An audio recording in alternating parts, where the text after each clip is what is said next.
When it comes to doing an effective risk assessment, one of the best things you can do is avoid the really common pitfalls. So what are these? Well, for one, you should stop duplicating the same information over and over again. I don't know how many times I've seen it, but people are very inclined to repeat the same information again and again in various risk assessments where it's not necessary. Who wants to read the same thing over and over and over again?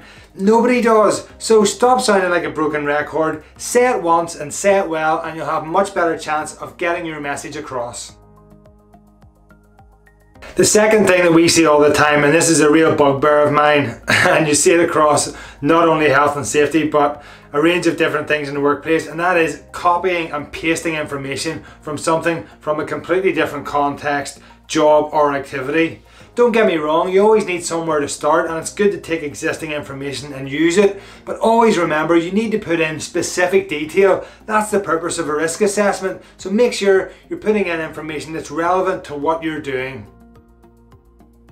And the third really common mistake that's also really frustrating and annoying that we see all the time is when people give us chapter and verse for something that's relatively simple. In other words, you get a 20-page risk assessment for a simple activity or job that needs to be done.